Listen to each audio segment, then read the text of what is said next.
Здравейте, джуниори!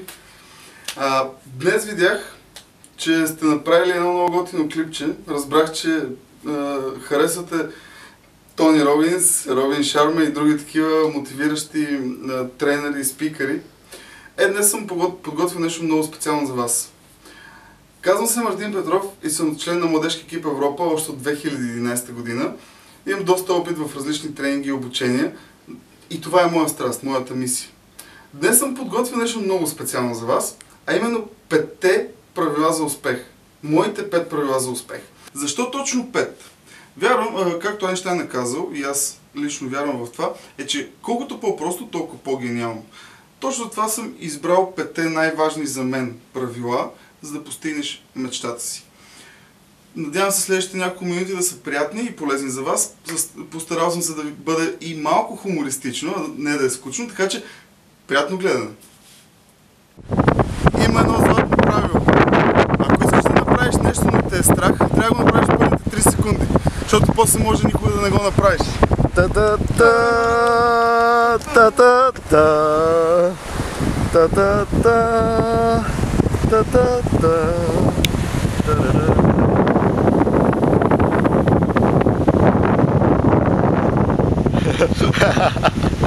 Yeah!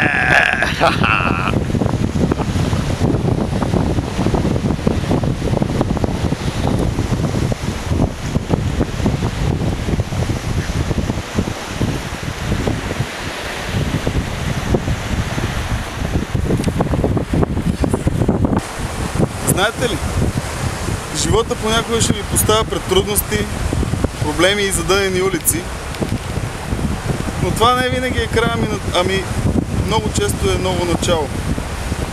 Но за да отидете в това ново начало, за да го започнете, винаги трябва да имате вяра. Преди малко ви споменах колко е важна вярата. Колко е важна вярата в моментите, в които срещате трудности, непреодолими изпитания и пътища без изход. Но какво всъщност е вярата? Какво всъщност представлява вярата? За мен вярата е умението да правиш безкористно добро, да даваш на хората, без да очакваш нещо в замяна.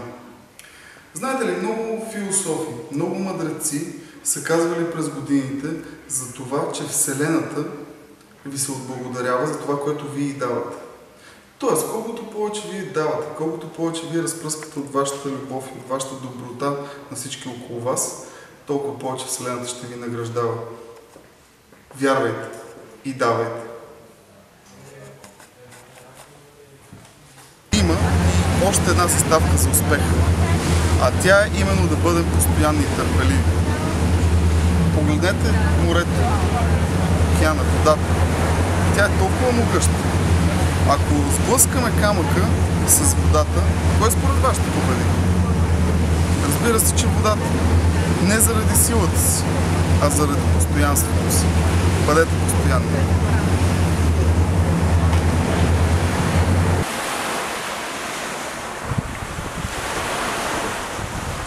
Днес ви разказах за начина, по който преодолявам страховете си.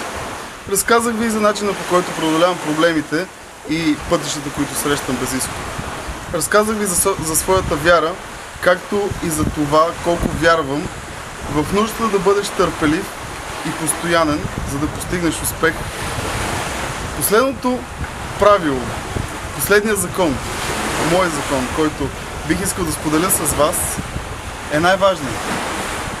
Винаги се старайте да оценявате всеки момент, защото то е единственото нещо, над което имате контрол. И се старайте винаги да се забавлявате, както едно малко дете се забавлява.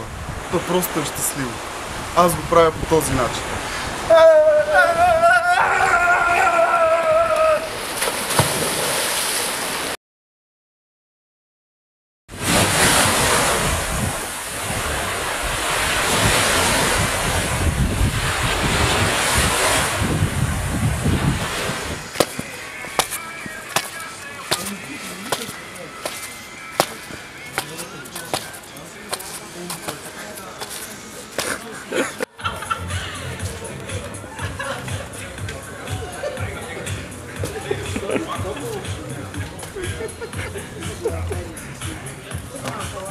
Щеше да е хубаво да има да сипеме малко вода вътре.